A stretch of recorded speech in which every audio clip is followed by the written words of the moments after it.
नमस्कार सगळ्यांना. आज अमेरिकेमध्ये सगळीकडे मदर्स डे सेलिब्रेट होतो, त्यामुळे सगळ्यांना मदर्स डेच्या आणि मातृशक्तीला सगळ्यांना नमस्कार.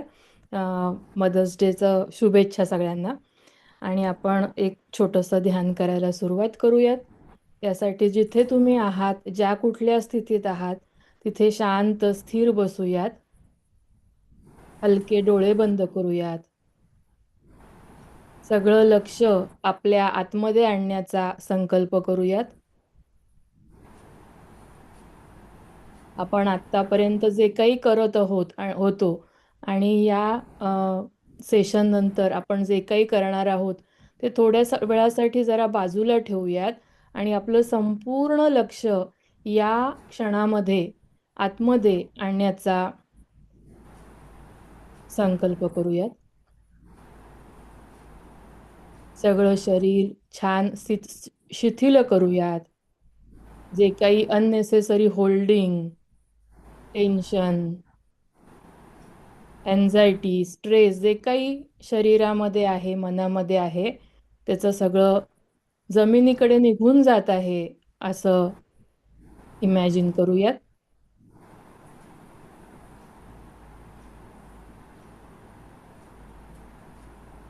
आपल्या व्यवहारामध्ये आपल्या आतमध्ये अनेक प्रकारचे मी कार्यरत असतात. शरीर मी असतो, नात्यातला मी असतो, स्थळ काळाप्रमाणे वेगवेगळ्या इंटरॅक्शनमध्ये वेगवेगळा मी कार्यरत असतो. या सगळ्या प्रकारचे मी आणि माझ्या भावना, मी आणि माझे हे विचार आपल्या आतमध्ये जो एक व्हास्ट अवेअरनेस आहे, वास्ट जाणीव आहे, त्या जाणीवेमध्ये, त्या अवेअरनेसमध्ये सगळे मी आणि माझे आपण समर्पित करूयात.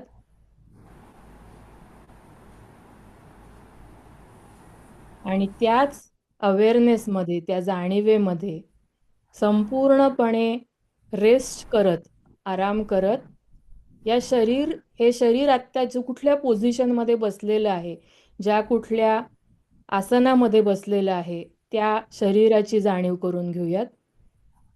बसलेलं शरीर,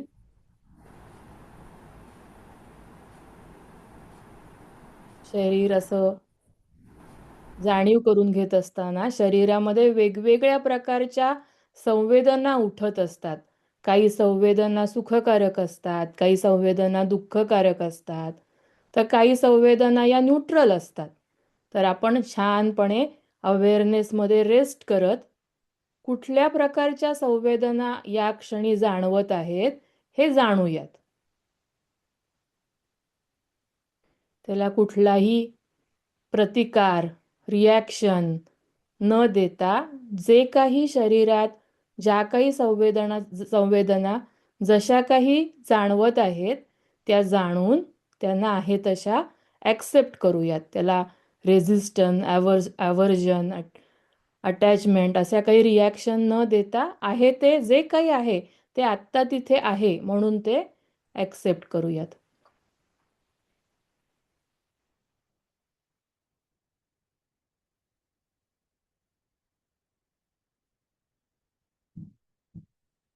आताच लक्ष आपल्या मनाकडे आणूयात. मनामध्ये या क्षणी कुठली भावना सगळ्यात जास्ती प्रबळ आहे ते जाणूयात. आता मन शांत, संतुलित, समाधानी असू शकतं किंवा थोडंसं कन्फ्युजन, थोडासा अस्वस्थपणा, काय होणार माहिती नाही असा अननोन कन्फ्युजन, असं काही असू शकतं मनामध्ये. जे काही आहे हे तटस्थपणे आपण फक्त जाणूयात.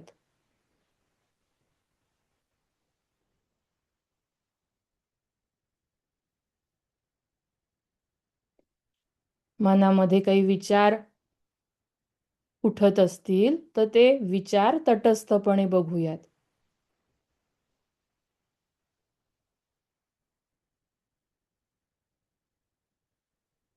आपल्या शरीरातल्या संवेदना, मनामध्ये उठणारे विचार, भावना हे आपण आपल्या अवेअरनेसमध्ये रेस्ट करत असताना तटस्थपणे साक्षी भावाने बघत आहोत आणि जे जसं आहे तसं त्याला कुठलीही प्रतिक्रिया न देता आहे तसं ॲक्सेप्ट करत आहोत.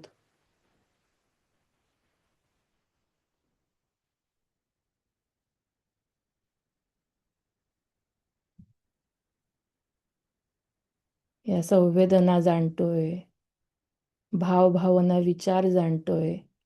आणि हे जाणत असताना आपलं जे काही लक्ष शरीरामध्ये किंवा मनामध्ये आपण देतोय ते लक्ष आपण करुणापूर्ण आणि नॉन जजमेंटल म्हणजे प्रतिक्रिया न देता असं आपण लक्ष देत आहोत.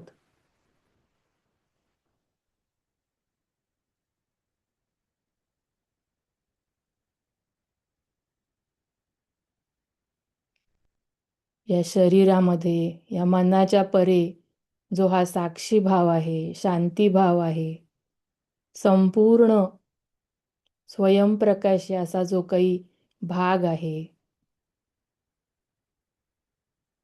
जो मी आणि माझ्याच्या परे आहे, जो इच्छा आणि वासनांच्या परे आहे, तो साक्षी भाव या शरीरातला आत्मा, प्रत्येकाच्या आतमध्ये असलेला आत्मा, या चराचरात असलेला परमात्मा आणि प्रणव किंवा ओंकार हे तिन्ही एक आहेत, एकमेकांशी जोडलेले एक आहेत.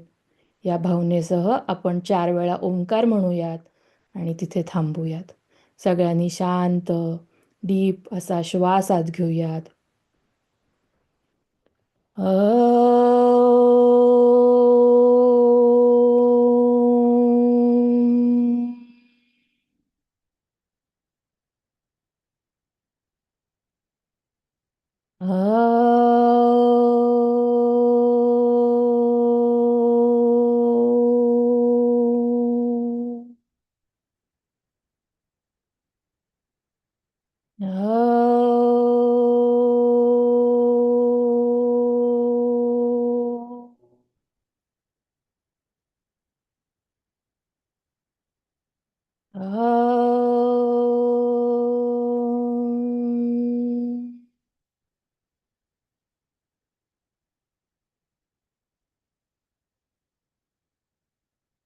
लक्ष शरीरामध्ये आणूयात.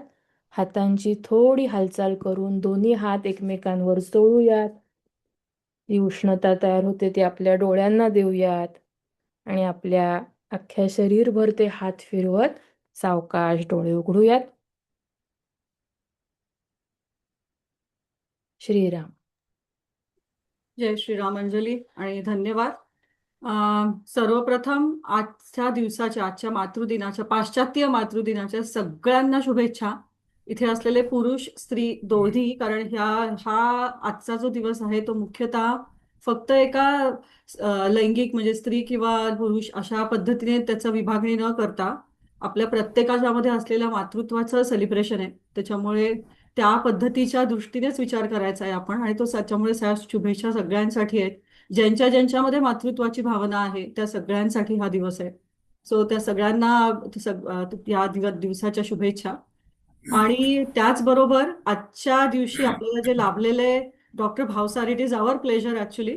कारण ते एकतर पहिली गोष्ट म्हणजे खूप लांबून अशोक पाध्ये जे माझे शिवस्वरोदय आणि संख्याशास्त्राचे गुरु आहेत, त्यांच्याकडे ते 1 तासाचा जवळजवळ प्रवास करून आले. आत्ताच कळलंय मला ते की ते राहतात बाणेरला आणि ते इथे आता कोथरूडला आलेले आहेत. तर सर्वप्रथम त्याच्यासाठी त्यांचं खूप खूप आभार की आपल्या विनंतीला मान देऊन ते आज इकडे आले आहेत.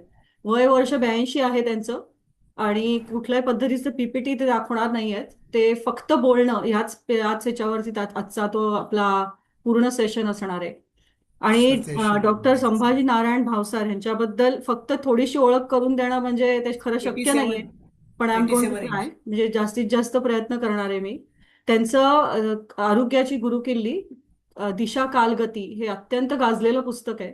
दोन्हीमध्ये मराठी आणि इंग्लिश दोघांमध्येही आहे.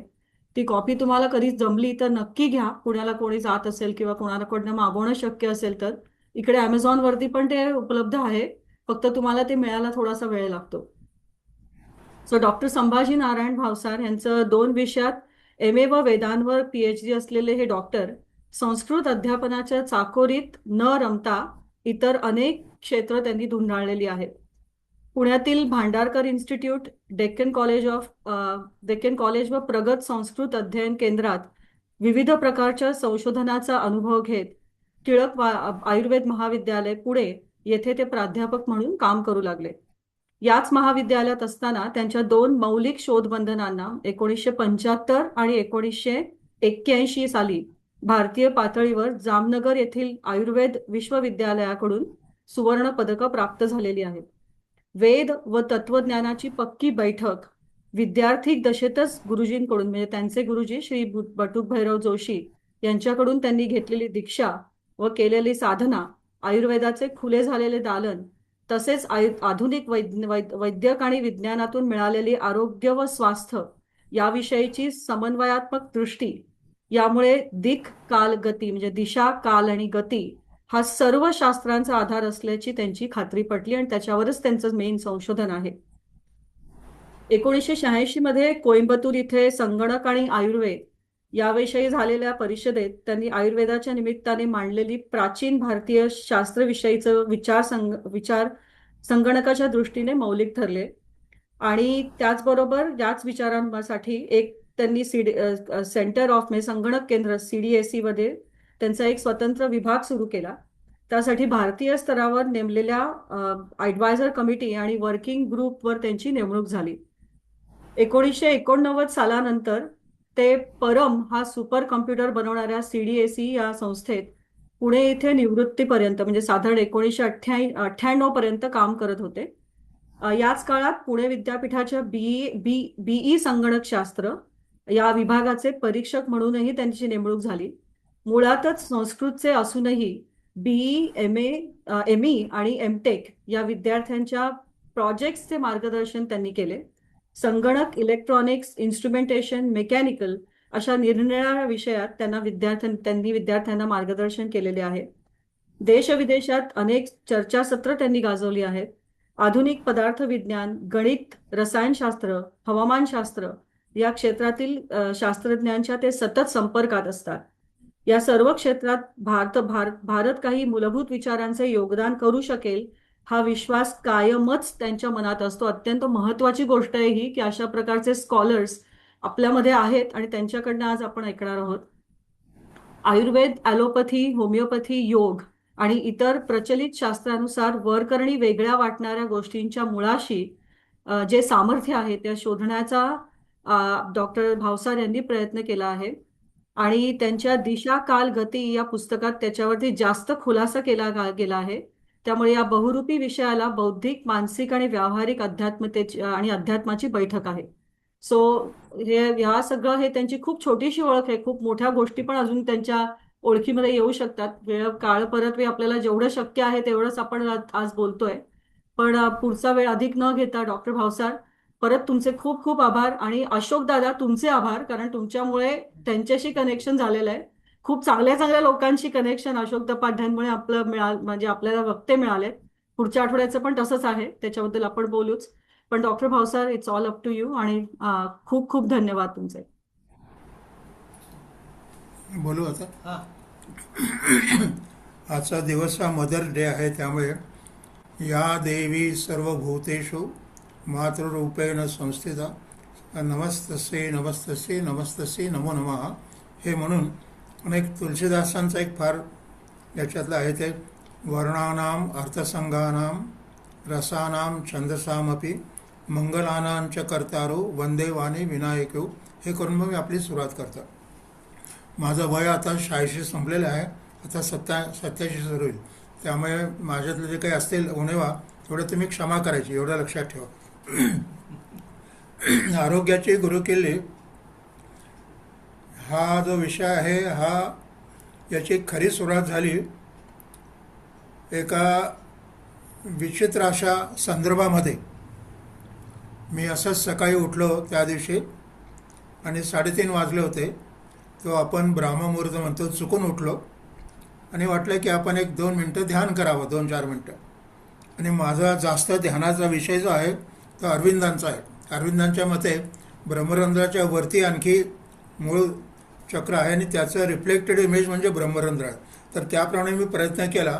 पण प्रयत्न केल्याबरोबर आपल्या प्रोफेसर देशपांडेंच्या लक्षात येईल की मला कोणीतरी एक आवाज आला कानामध्ये की अरे, तू जो अथर्ववेदातला विचार करतोयस तो असा कर. आणि त्या अथर्ववेदातला म्हणजे अथर्ववेदातलं 15वा कांड आहे, चॅप्टर म्हणूया. त्याच्यातला एक महत्त्वाचा श्लोक आहे की विराट पुरुष जो आहे, विश्वपुरुष, त्या विश्वपुरुषाच्या उजव्या डोळ्यामध्ये सूर्य आहे आणि डाव्या डोळ्यामध्ये चंद्र आहे.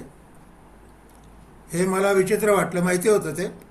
आणि आणखी दिले उजव्या कानात डाव्या कानात असं दिले, म्हणजे शरीराचे 2 भाग, डावा उजवा, वरचा खालचा, आतला बाहेरचा आणि पुढचा मागचा.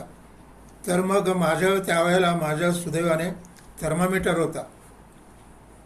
मग मी थर्मामीटर घेतला आणि उजव्या डोळ्यामध्ये ठेवला, नंतर डाव्यामध्ये ठेवला, नंतर इकडे ठेवला, नंतर इकडे आणि इकडे ठेवला, ज्याला आपण बायोलॅटरलिटी म्हणतो. तर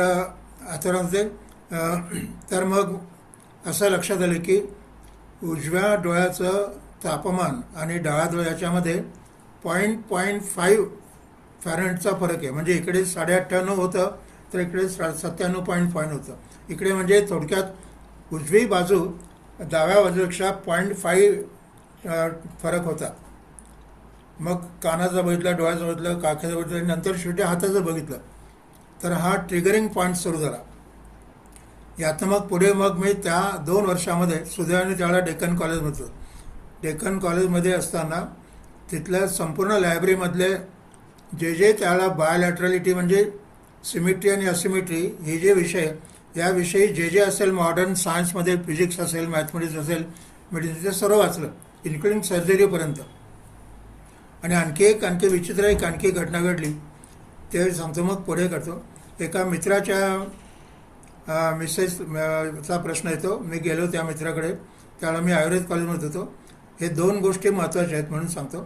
तर त्यांच्या मिसेसने सांगितले की म्हणजे तुम्ही आयुर्वेद कॉलेजमध्ये आहात, तर तुमच्याकडे जे चिल्ड्रन स्पेशलिस्ट असतील त्यांना विचारा की माझं मूल दूध प्याले की ओकतं, त्यामुळे काय करायचं. ॲलोपॅथीचं बघितलं, काही उपयोग होत नाही आहे, पण काय करू.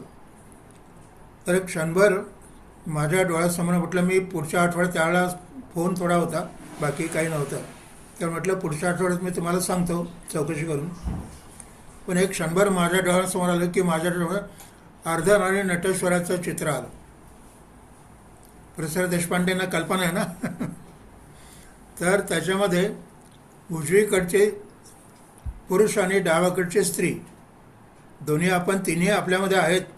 नपुंसक तिन्ही लिंग आहेत, परंतु स्त्री प्रामुख्याने स्त्रैण आणि पुरुष प्रामुख्याने पुरुष. योग अष्टामधले की सर्वे पुरुषा सूर्यात्मका आणि सर्वे स्त्रिया सोमात्मिका म्हणजे चंद्रात्मिका आहेत, असं तर मग लक्षात आलं की मग डावीकडे उजवीकडे 2 दुधाचे सोर्सेस का दिलेत. खाली वरती का नाही दिलं, मागे पुढे का नाही दिलं, आणि मग दोघांमध्ये काही फरक आहे का, म्हणजे हा काहीतरी फरक असला पाहिजे. मग त्याला आम्ही अंदाजानं सांगितलं की तुम्ही दूध कोणीकडचा पाजता, हा प्रश्न विचित्र होता. आताही जरी मॉडर्न गायनेकला विचारलं कोणीकडे पाजा की, मग 2 कशासाठी दिलेत. आणि लहान मुलाला आपण प्रवृत्त करतो का आपण आपल्याप्रमाणे त्याला दूध पाजतो, हा महत्त्वाचा प्रश्न येतो. आणि मग सांगितलं की थोडक्यात लहानपणी मी ऐकलं होतं खेड्यामध्ये की उजवीकडचं आणि डावीकडे दुधामध्ये एक पातळ असतं थोडं किंवा एक गरम असतं, असं ऐकलं होतं. हे ऐकल्यामुळे लक्षात आलं की उजवीकडचं हे दूध डाव्यापेक्षा थोडंसं गरम असलं पाहिजे किंवा डावीकडचं थोडंसं थंड असलं पाहिजे. आणि मग मी सांगितलं की जर तो मुलगा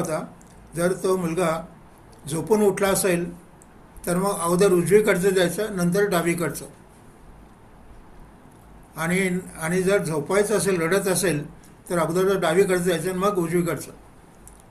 आणि म्हटलं मग मला सांगा, 5-6 जण फोन आले की त्या प्रॉब्लेम संपलेला आहे. या 2 उदाहरणं लक्षात येईल की हे द्वैत जे आहे, द्वंद्व, याचा अजून मॉडर्न मेडिसिनमध्ये देखील आयुर्वेदात अजून फारसा विचार झालेला नाही.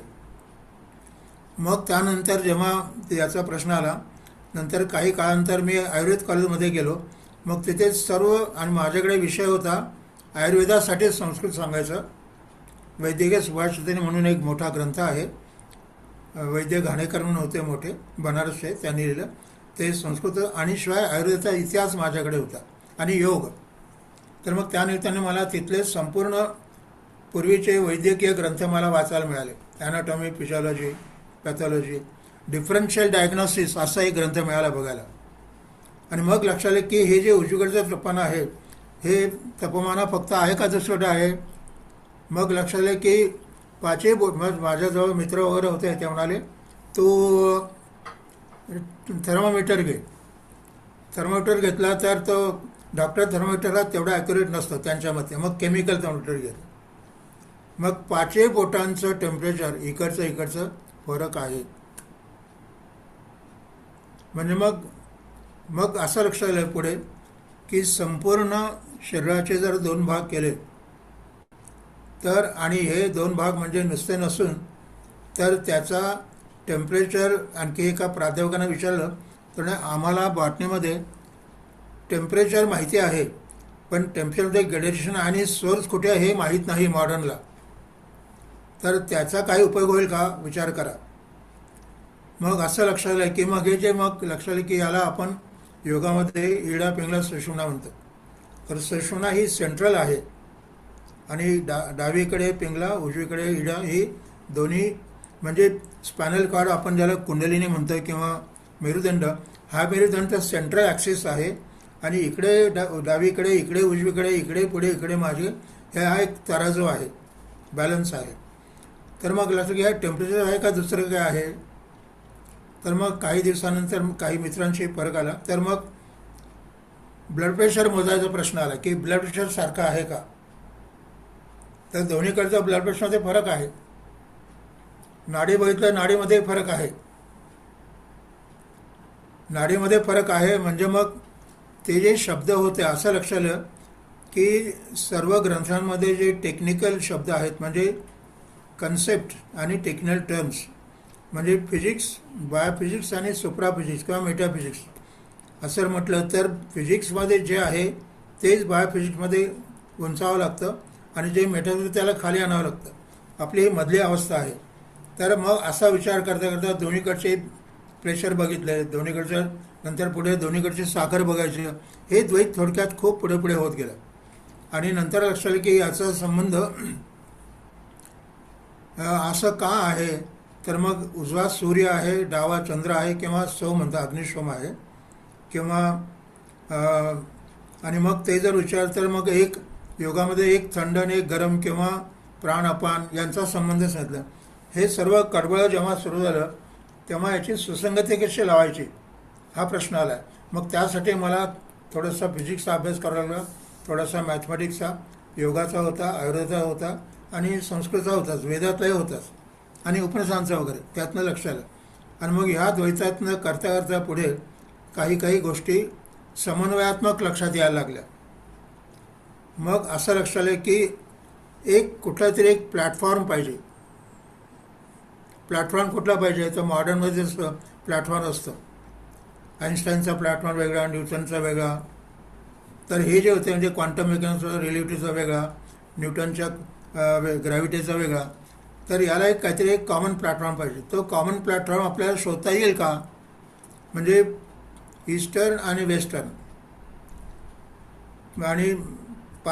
आणि पास्ट आणि प्रेझेंट, भूत आणि भविष्य. तर याचा आपल्याला विचार मग लक्षात आलं की आपले जे शब्द आहेत ते शब्द अत्यंत महत्त्वाचे आहेत. उदाहरणार्थ भूत शब्द म्हटला तर मॉडर्न सायन्स भूत म्हणजे फक्त पास्ट टेन्स एवढंच होतं. मग त्या पास्ट टेन्सचा अर्थ काय आहे आपल्याला काही कळत नाही. आणि तोच इकडे भूत आपल्याकडे भूतकेतापासून देखील भूताकडे जातं. भूतकेते येतात आणि भूत म्हणजे पंचमहाभूत आहेत. मग पंचमहाभूतातलं भूत आणि ह्या अंगात येणारं भूत आणि भूत काय काय संबंध आहे का. मग त्या ठिकाणी मला सुदैवाने माझा PhDचा विषय होता तो वेदातली व्युत्पत्ती, इटिमॉलॉजी इन द वेदाचा हा होता. त्यामुळे मग मी भू शब्दाचा अर्थ होता तर भू म्हटले, भू याचा अर्थ भूभव म्हणजे जन्मास्थानी. आणि प्रोफेसर देशपांडे आहेत तिथे, त्यामुळे एक सांगतो, पाणिनीने जगामध्ये तीनच धातू सांगितले की तीन धातूंच्या मध्ये सर्व क्रियांचा समावेश होतो. असं भू आणि क्रू. प्रोफेसर देशपांडे आहेत ना. हॅलो प्रोफेसर देशपांडे आहेत माधव का? काका आहेत आहेत माधव काका आहेत इकडे. हां हां. तर असं धातू म्हणजे अस्तित्व, भू म्हणजे जन्मास येणे आणि क्रू म्हणजे करणे. या तीन याच्यामध्ये सर्व थोडक्यात व्याकरण किंवा सर्व जगातल्या क्रिया येतात असं त्यांनी सांगितलं होतं. मग लक्षात आलं की भू शब्दापासून काय काम येतं, तर पंचमहाभूत या ठिकाणी तो स्ट्रक्चरल किंवा मटेरियल भाग येतो. भू याचा अर्थ जन्मास येणं आणि मॅटरही आहे, स्पेस आहे आणि टाईम आहे आणि मोशनही आहे. भू या धातूमध्ये सर्वच आहे आणि क्रूमध्येही ते सर्व. आणि मग हे लक्षात आल्यानंतर मग तो प्लॅटफॉर्म कुठला असला पाहिजे. मग त्याच्याविषयी काही वर्षानंतर आणखी विचार केल्यानंतर असं लक्षात आलं की मुळात पहिला असं धातू घ्यायचा, असं म्हणजे अस्तित्व. आता अस्तित्व घेतल्यानंतर म्हणजे काय पाहिजे, आता त्याला आपण प्लॅटफॉर्मला फ्रेम असं म्हणतात, फ्रेम ऑफ रेफरन्स मॉडर्न सायन्समध्ये, म्हणजे दिग्बंध किंवा एक चौकट. तर असे चौकट काही करता येईल का. मग मॉडर्न सायन्सप्रमाणे विचार केला तर प्रथम एक्झिस्टन्स किंवा रिॲलिटी हा भाग येतो. हे लक्षात येतं का. रिॲलिटी म्हणजे अस्तित्व, म्हणजे थोडक्यात एक्झिस्टन्स. आणि नंतर एक्झिस्टन्स म्हटल्यानंतर आणखी काय येतं, तर काहीतरी एक प्रदेश लागतो.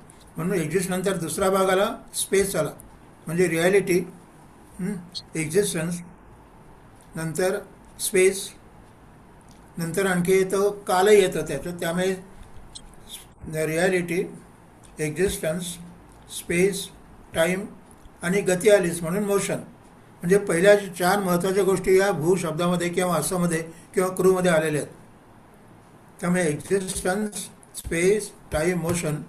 आणि नंतर ती गती कशी आहे, सरळ आहे का वाकडे आहे, कशी आहे. त्यामुळे रोटेशन, पुढचं आलं वर्तुळ गती, स्पेस, टाईम, मोशन, रोटेशन.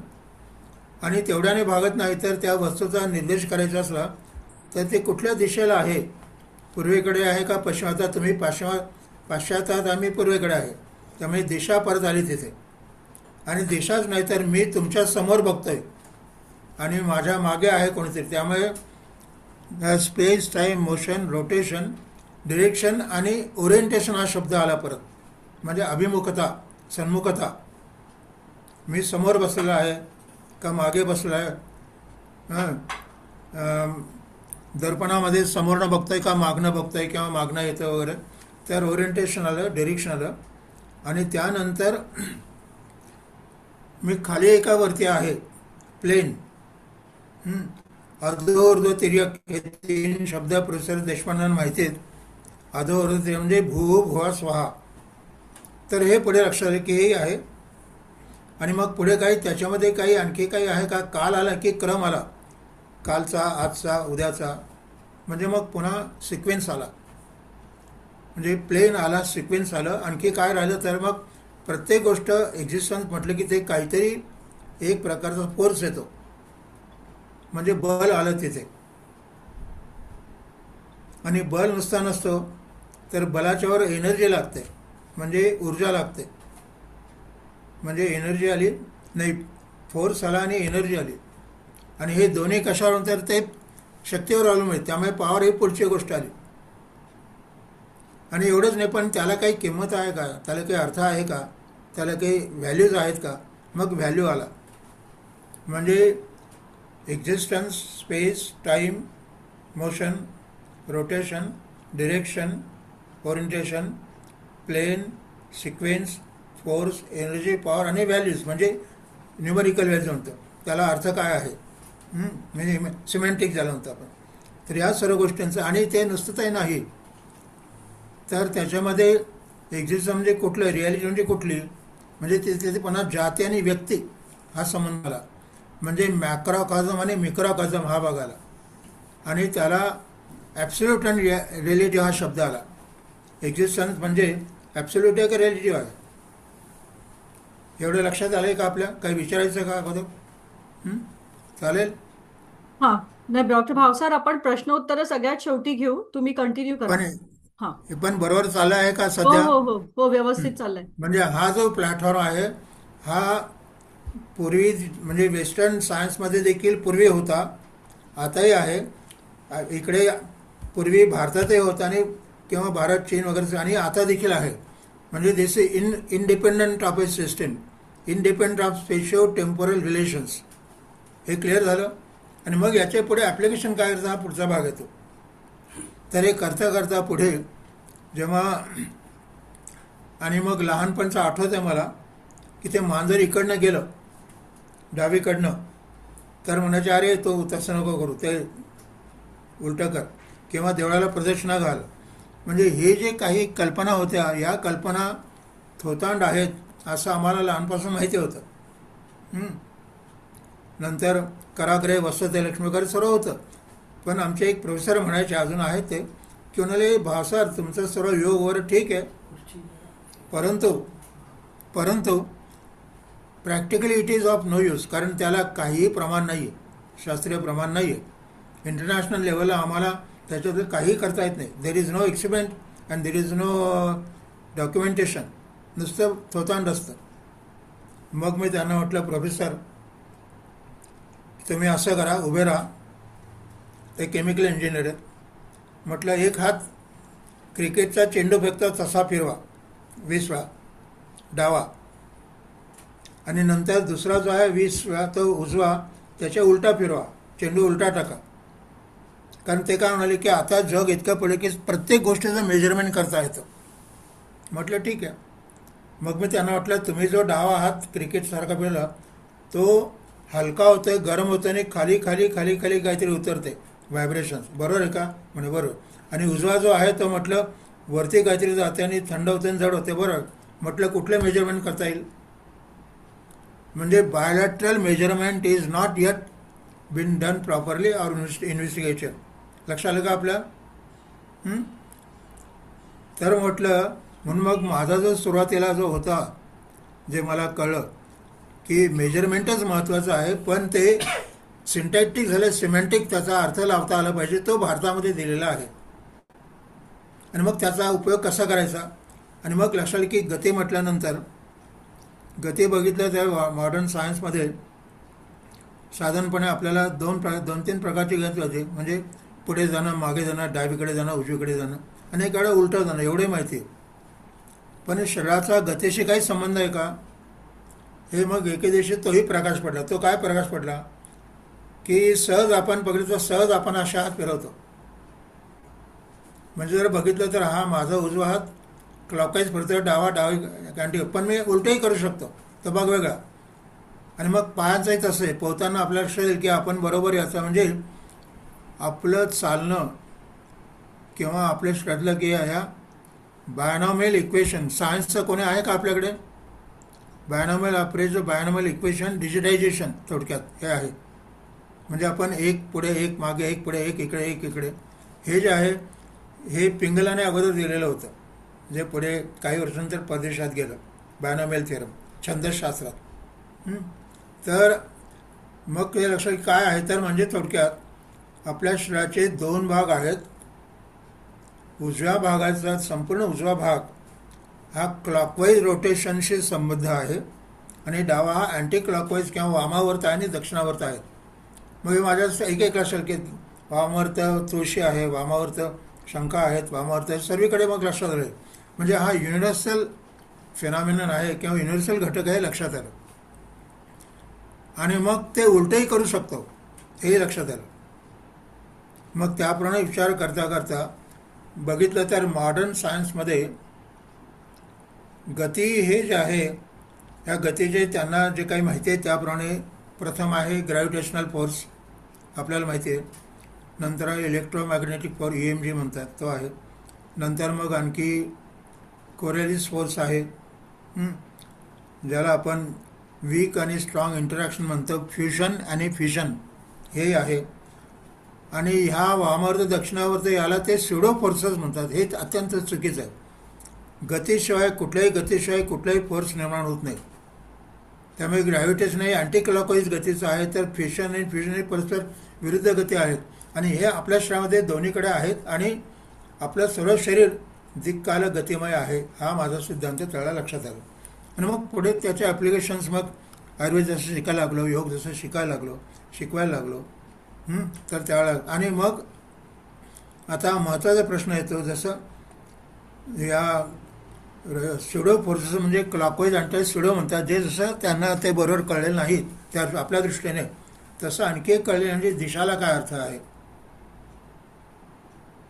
दिशा तर आपण बघितलं की आता ध्यान करताना आपल्याकडे लक्ष जर आपण बघितलं तर साधारणपणे सकाळी पूर्वाभिमुख असावं, दुपारी दक्षिणाभिमुख, संध्याकाळी पश्चिमानी, रात्री उत्तराभिमुख, किंवा बरेच वेळा ईशान्येकडे तोंड करा म्हणतात, ईशान्य दिशा. म्हणजे मग हे का लक्षात आलं माझ्या, जेव्हा वराहमिहिराचा बृहत्संहिता ग्रंथ बघायला तेव्हा मला कळले की या दिशा गतिकालाला अत्यंत महत्त्व होतं. ईशान्य आपल्याकडचा जो वारा पाऊस आहे, नैऋत्य वारा, नैऋत्य आणि ईशान्य, तर ईशान्येकडचा पाऊस आणि वैश्य हे परस्परविरुद्ध आहेत. म्हणजे त्यांच्यातला विरोधही कळला आणि परस्पर साम्यही कळलं. आणि एक महत्त्वाचा प्रोफेसर देशपांडेंना लक्षात येईल की आपण जर काय म्हणाला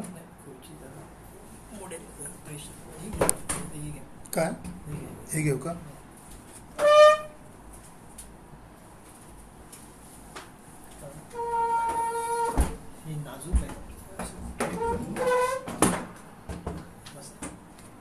प्रोफेसर पाध्येने माझी खुर्ची काढून घेतली हो.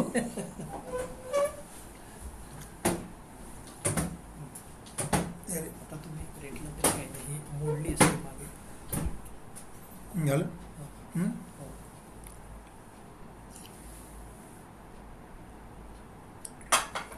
आता आपल्याला सांगतो की आपल्याकडे दिशा माहिती आहेत लोकांना.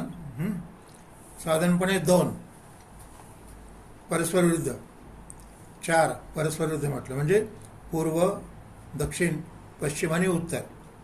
पण आणखी गेले तर मग अधो आणि ऊर्ध्व या पुन्हा येतात.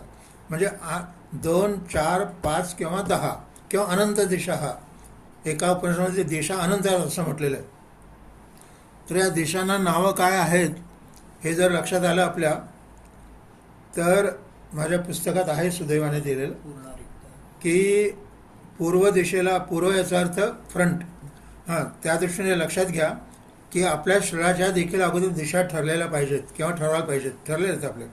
मी जे बसलो आहे, माझी जी पुढची बाजू आहे ती पूर्व आहे, माझे मागची बाजू म्हणजे पश्चिम आहे, उजवी म्हणजे दक्षिण, ही उत्तर, आणि ही ऊर्ध्व आणि ती अधो, झेनित आणि नादिर हे दिलेले. पण याचा अर्थ काही आहे का, तर ईशान्येकडचा पाऊस नसला तर काय होतं, म्हणजे थोडक्यात ॲस्ट्रॉनॉमी आणि ॲस्ट्रॉलॉजीमध्ये याचा जास्त उपयोग केलेला आहे. तो प्रोफेसर तुम्हाला अशोक पाध्ये सांगतीलच. तर हे लक्षात आल्यानंतर शहरातल्या सर्व घटना या दिशांवर आणि देशावर अवलंबून आहेत हे लक्षात यायला लागलं. म्हणजे काय, तर पूर्वेची नावं बघितलं, पूर्वेला पहिला पूर्व शब्द आहे, दुसरा प्राक म्हणजे प्राक असंही आहे, नंतर रिक्त असाही शब्द आहे पूर्वेला, पुण्य असंही म्हणतात, नंतर शून्य असे म्हणतात, आणि शिवाय शोषण करणारी रिक्ता असंही म्हणतात. या शब्दांचे अर्थ काय आहेत, अशी नावं का दिलेत, हे ग्रंथांमध्ये फारसं सापडत नाही. पण अनेक ग्रंथ बघितले तर मग लक्षात येईल की याच्या इथे काहीतरी अर्थ असला पाहिजे. आणि मग तर ह्या शब्द आणि हे मॉडर्न सायन्स नीट कळल्यामुळे यांचा अर्थ आणखी लक्षात आला. दिशा भरतुरी नावाचा जो ग्रंथ आहे, प्रोफेसर देशपांडेंना माहिती आहे, वाक्यपदीय, ज्याच्यावर प्रोफेसर अकलूजकर जे त्यांचा जास्त अभ्यास आहे, तर तिथे दिलं आहे की दिशा व्यवस्था देशानाम दिग्विभागो न विद्यते. दिशा हे देशाचा रिजन किंवा स्पेस याचं व्यवस्था लावणं, आपल्यासाठी व्यवस्था लावण्यासाठी त्याचा उपयोग होतो. दिशांना स्वतःचा आपल्यासारखा अर्थ नाही आहे. दिशा व्यवस्था देशांना दिद विभागोनं, मुळात दिग्विभाग नाही, आपल्यासाठी आपण करून घेतो. हां हां काय म्हणा, हां, म्हणजे ते ॲब्सोल्युटिव्ह आणि रिलेटिव्ह आहे. आणि मग प्रथम विचार करू आपण, आणि म्हणून मग आयुर्वेदाचा जेव्हा ग्रंथाचा अभ्यास केला, ज्योतिषाचा केला, ॲस्ट्रॉनॉमीचा केला, संगीताचा केला, तेव्हा लक्षात आलं की यांना एक विशिष्ट प्रकारचा अर्थ आहे. आपल्याला माहिती असेल भारतातल्या बहुतेक लोकांना की पूर्वी जेवताना स्वयंपाकघरात स्वयंपाक करताना कुणीकडे तोंड असावं, वास्तुशास्त्र ज्याला आपण म्हणतो, घरामध्ये किचन कुठे असावं, स्टोरूम कुठे असावं, बेडरूम कुठे असावं, हे काही दिलेलं होतं. म्हणजे या दिशाप्रमाणे त्याला अर्थ लावलेला होता.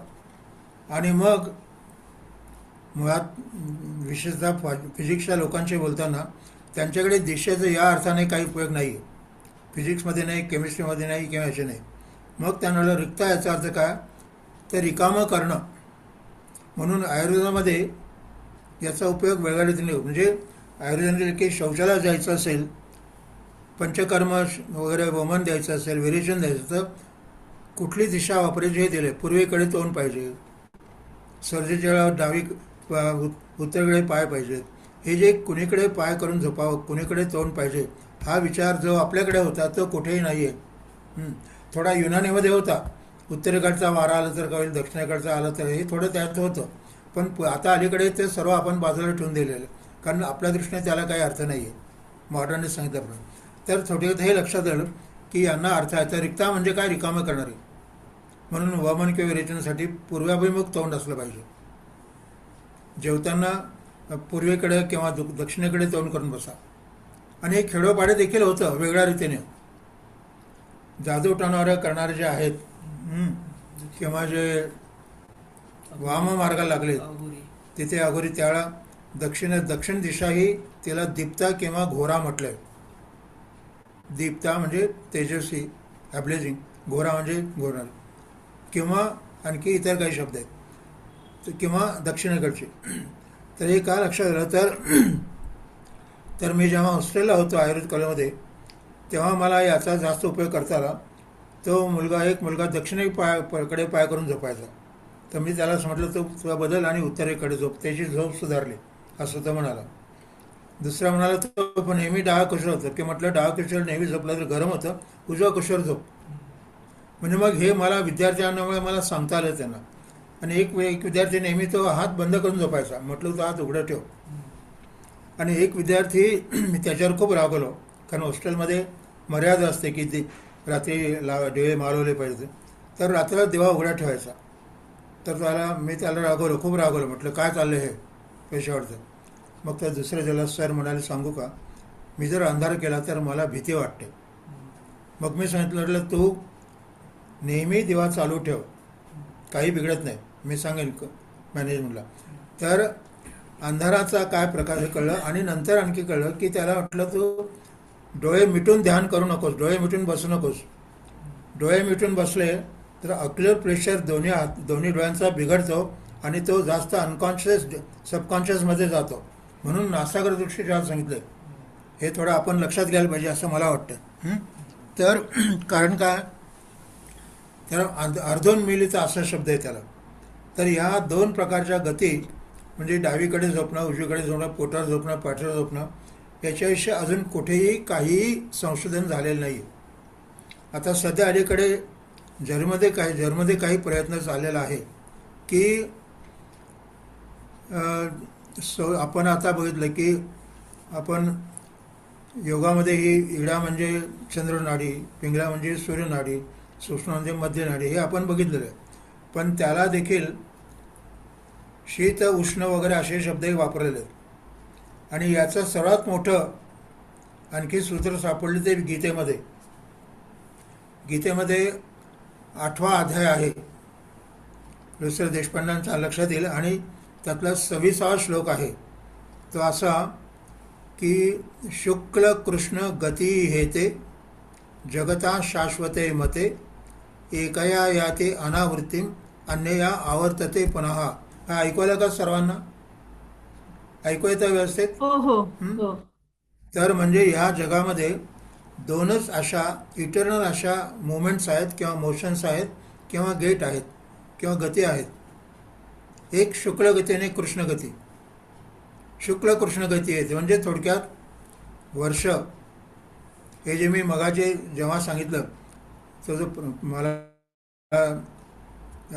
एका अर्थाने ज्ञान झालं की उजव्या डोळ्यात वगैरे म्हणजे टेम्परेचर त्या लक्षात आलं की शुक्ल कृष्ण एक वर्ष घेतलं तर त्याचे दोन भाग होतात, उत्तरायण आणि दक्षिणायन. 2 किंवा 3 ऋतू किंवा 6 ऋतू आणि मग महिना, पक्ष आणि दिवस. एका दिवसाचे आपण बघितलं तर साधारणपणे आपल्या भाषेमध्ये दिवस आणि रात्र होतात. आणखी जर बघितलं तर एक महत्त्वाचा, एक अत्यंत मोठा नंबर यांना माहिती आहे, पाध्यांना आपल्याला आणि आपल्याला माहिती आहे, 21,600. आपल्या भाषेप्रमाणे, आपल्या संस्कृतीप्रमाणे 21,600 विपल म्हणजे एक दिवस. 21,600 आणि 21,000 हा जो नंबर आहे हा एका दिवसाचाही आहे आणि एका वर्षाचे एवढे भाग होतात. म्हणजे सुश्रुताने फार गंमत केलेली आहे. त्याने सांगितले की संपूर्ण वर्ष एका दिवसामध्ये कॉम्प्रेस करतात. त्याला म्हणतात कॉम्प्युटरमध्ये कन्व्होल्युशन म्हणतात. कन्व्होल्युशन म्हणजे संपूर्ण वर्ष आपण जर असं घेतलं, संपूर्ण वर्ष असं दाबलं तर एका दिवसामध्ये सांगतं. म्हणून त्याने दिलं की एका दिवसामध्ये सर्व ऋतू येतात आणि जातात. युग पण होतात. हां, युग पण होतात. हो, ते युग आलंच पुढे. तर म्हणजे हा जो आहे हा प्रकार जगामध्ये नाही आहे. त्यामुळे आयुर्वेदाने ज्योतिषशास्त्रानुसार ॲस्ट्रॉनॉमीला गृहीत धरून स्वस्थवृत्त, दिनवृत्त आणि ऋतुचर्या हे सर्व दिलेलं आहे. तर हे या गोष्टी लक्षात यायला लागल्यात. आणि मग ह्या शुक्ल कृष्ण गती आहे. तर त्या जर्मनीत लोक आता त्यांचं लागलं की आता यातला भाग असा आहे की आपण प्रामुख्याने म्हणजे in principle we are govern by solar system. सौरचक्राप्रमाणे आपलं पण म्हणजे सेंट्रली किंवा principally we are govern by solar system, solar calendar, but also secondarily govern by lunar calendar आणि practically individually govern by our own calendar. म्हणजे आपण पृथ्वी, चंद्र आणि सूर्य हे जे त्रैरेशिक आहे, ह्या त्रैरेशिकमध्ये सर्व जग चाललेलं आहे. हा सिद्धांत त्यांना मान्य, आपल्याकडे मान्य, हा कॉमन आहे. मग याचा अर्थ काय घ्यायचा तर म्हणजे थोडक्यात हे क्युबिक इक्वेशन झालं, चंद्र, सूर्य आणि पृथ्वी, न्यूटन. पण हे बाय क्वाड्रेटिक करता येईल का? म्हणजे एक्स स्क्वेअर करता येईल का? करता येईल. आणि नुसतं एक्स करता येईल तेही करता येईल. म्हणजे थोडक्यात एक वरती टिंब आहे, एक इकडे टिंब आहे आणि एक खाली आहे. या तिघांना जर आपण केलं एका लाईनी म्हणजे लिनियर इक्वेशन मांडू शकतो. ते भारताने इंडियन इक्वेशन मांडलेलं होतं. म्हणजे कॉम्प्लेक्सला सिम्प्लेक्स, ट्रिप्लेक्स करायचं, डुप्लेक्स करायचं किंवा सिम्प्लेक्स करायचं, हे शब्द तुम्हाला माहिती आहेत. अशा तऱ्हेचं आपलं. आणि म्हणजे मग थोडक्यात फक्त एकाचं जर ज्ञान झालं तर सर्वांचं ज्ञान होतं. एकेन हवा विज्ञातेन सर्वं विज्ञातं स्यात्. तर ही जी परंपरा, ही परंपरा सर्वीकडे त्यांनी सर्व शास्त्रामध्ये आलेली होती. संगीत घ्या, वास्तुशास्त्र घ्या, सामवेद घ्या, योग घ्या, गणितशास्त्र घ्या, सांख्य घ्या, सर्व षटशास्त्र, 14 विद्या आणि 64 किंवा 72 कला सर्वीकडे हे आपल्याकडे आलेलं होतं. आणि एक खेडोपाडी माहिती आहे. खेडोपाडी इडापिडा टळून होतात. इडापिडा म्हणजे इडा पिंगला आणि म्हणजे इथपर्यंत आपल्याकडे हे गेलेलं होतं. पण अलीकडच्या काळात आपण ते विसरलेले आहोत. आणि मॉडर्न सायन्सने दुर्दैवाने काय केले की हा एक फार मोठा प्रश्न आहे की मॉडर्न मेडिसिनमध्ये कुठल्याही ग्रंथामध्ये ऑफिशियली मन, बुद्धी, अहंकार, चित्त, आत्मा हे शब्द सापडत नाहीत ऑफिशियली. कारण काय, त्यांना कुठेच प्रयोगात आपल्याला सिद्ध करता येत नाही. प्रयोगाने सिद्ध करता येत नसल्यामुळे प्रॅक्टिकली ते वापरतात. पण थिअरॉटिकली कुठल्याही इंजिनिअरिंग कॉलेजमध्ये मनाबद्दल शब्द सापडणार नाही, आत्मा शब्द पण. आणि त्यामुळे ही जी मोठी गॅप आहे ते गॅप भरून काढण्याचं काम आपल्याला करता येऊ शकतं, हे मला सांगायचं. तर ते शुक्ल कृष्ण गती हे ते ह्याच्यावरनं म्हणजे सर्वीकडे हे आलेलं आहे. आणि मग आता आयुर्वेदामध्ये याचा उपयोग काय केलेला आहे तर याचा उपयोग आपल्या आयुर्वेदिक लोकांनाही लक्षात येत नाही. शंखभस्म शब्द ऐकला तुम्ही. शंखभस्म, कुठलं शंखभस्म विचारलं तर म्हणजे काय, कुठले 2 शंख आहेत, उजवामुखी आणि डाव्यामुखी. मग त्यात काही फरक. आता एका युनानी म्हाताऱ्याने मला सांगितलं होतं याचा अर्थ. डावा आणि उजव्याचा, त्याने वेगळा वापर. तर उजवामुखी शंखभस्म हे वापरता येतं, पण हे कोणासाठी हे कोणासाठी, तर ते स्त्री असेल तर वामावरती घ्या, स्त्री पुरुष असेल तर दक्षिणावरती घ्या. रामफळ सीतामध्ये हाच फरक आहे. दोघांमध्ये पित्त शमन करतात, पण रामफळ पुरुषाने खावं आणि हे सीताबाई याने खावं. कोणीही काही खाऊ शकतो, पण त्या प्रमाणात घ्यावा. तर हे जे आहे हे सर्व तुळशीचे प्रकार प्रत्येक ठिकाणी आहेत. उजवामुखी गणपती का डावामुखी गणपती, तर हे जे प्रकार आहे हे शास्त्रीय होतं, आपण त्याला नीट समजू शकलो नाही, हा महत्त्वाचा भाग आहे. आणि त्याचा व्यावहारिक म्हणजे फिजिकल बायोफिजिकल मेथडची सर्व लेवलला त्याचा उपयोग करता येऊ शकतो. आणि तो मी स्वतः माझ्या पेशंट्सद्वारे तेच मी केलेलं आहे. बरं, पुढे तर मग दिशा कालगतीमधला आल्यानंतर या दिशांचा अर्थ म्हणजे मग आणि हे मग प्रयोग काही करता येईल, मग काही प्रयोग करायचा मी प्रयत्न केला.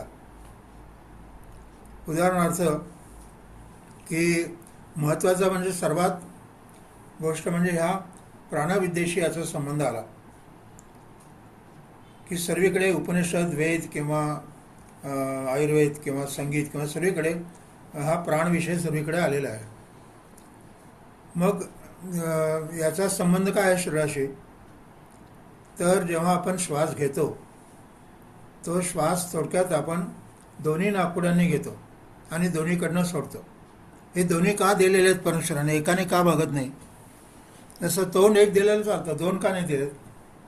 ते असे जे प्रश्न आहेत हे अत्यंत गहन शास्त्रविषय, याच्याविषयी अजून कुठेही नीट उलगडा नाही जो भारतात होता. आता आपण जर विचार केला, कोणी जर बघितलं तर आता जर तुम्ही नुसता श्वास सोडला, लक्षात येईल की एक कुठली तरी जास्त चालू आहे, कुठली तरी एक बंद आहे, आणि तोंडाने घेतलेलं लक्षात येईल. पण एक लक्षात येईल की श्वास आत घेणं हा थंडावा निर्माण करणारा आहे, श्वास बाहेर सोडणं हे गरमी निर्माण करणार. म्हणजे one is hotter, one is hot, other is cold comparatively, relatively. एवढं लक्षात आलं. याचा उपयोग आयुर्वेदाने केलेला आहे आणि संगीताने केलेला आहे आणि स्वरदाने केलेला आहे, पण फारसं कोणाच्या लक्षात येत नाही. मग त्याच्यात काय, पण मग दोन कशासाठी दिलेत, तर थोडा नीट विचार केला तर जरी दोन्ही नाकपुड्या चालू असल्या आणि जरी दोघांमधला येणारा श्वास थंड असला तरी त्यातल्यामध्ये डावीकडचा श्वास हा उजवीपेक्षा जास्त थंड आहे किंवा उजवीकडचा थोडा कमी थंड आहे. म्हणजे एवढी डावी नाकपुडी ही उजव्या नाडूपेक्षा थंड हवा जास्त देते आणि उजवी कमी देते, आणि सोडताना उलटं होतं. विपरीतचं विपरीत असं सूत्र दिलेलं आहे. तोंडामध्ये मात्र तुम्हाला दोन्ही करतात. तोंडामध्ये उच्छ्वास हा सर्वात जास्त गरम आहे. नाकातनं हवा सोडण्यापेक्षा तोंडाने हवा सोडणं सर्वात जास्त गरम आहे, आणि नाकाने दोन्ही नाकने हवा घेण्यापेक्षा तोंडाने हवा घेणं जास्त थंड आहे. याचा उपयोग आयुर्वेदाने आणि योगाने आणि इतरही शास्त्रात करून घेतलेला आहे, संगीता वगैरेमध्ये देखील, इव्हन वेदाच्या पठणामध्ये विचार केलेला आहे. तर हे असे जिकडे, आणि मग मॉडर्नमध्ये आहे का, मॉडर्नमध्ये अजून प्रकार आले नाही. मग काय केलं आम्ही, तर मग असं जे आमचे एक मित्र होते ते आता नाही आहेत, आम्ही प्रथम दोन्ही नाकपुड्यांमध्ये 2 ट्यूब्स ठेवल्या आणि त्या पाण्यामध्ये सोडल्या. तर डाव्या नाकपुडीतला जो हवा जायची ते उजवी, त्याच्यामध्ये पाण्यामध्ये खोल जाणपणा हा फरक होता. तुम्ही जर 2 नळ सोडलेत तर एक खोल जास्तच होतं. हे म्हणजे हे त्याला थोडक्यात प्रत्येक प्राणाला बल आहे. प्राणामध्ये चारही प्रकारचे सर्व प्रकारचे फोर्सेस आहेत. म्हणजे त्याच्यात ग्रॅव्हिटी आहे, लॅव्हिटी आहे, इलेक्ट्रोमॅग्नेटिक आहे, फ्युजन आणि फ्युशन आहे, कोरलिस म्हणून तो आहेत. शिवाय इतर फोर्सेस आहेत ज्याला आपण हे सोडो फोर्स म्हणजे क्लॉकवाईज आणि सर्व आहेत. हे सर्व फोर्सेस प्राणामध्ये आहेत. आणि सर्वात महत्त्वाचं प्राणाचं वैशिष्ट्य जे तुम्हाला स्वरदात बघावं लागेल की मन, बुद्धी, अहंकार, चित्त, आत्मा यांना कार्यप्रवण करणारं फक्त प्राण आहे. आणि सर्व पंचमहाभूत, पंचतन्मात्रा यांना जोडणारं प्राणच. म्हणजे internal integral factor is only प्राण. प्राणाशिवाय मन काम करू शकत नाही, बुद्धी नाही, चित्त नाही, आत्मा नाही. आणि तेवढंच नव्हे तर ब्रह्मांडाशी जोडणारा ते फक्त प्राण आहे. त्या प्राण हा is a bridge, internal bridge आणि एक्सटर्नल ब्रिज, हे वैशिष्ट्य आहे. आणि हे दिशा काय होते माझ्या हे लक्षात आलं.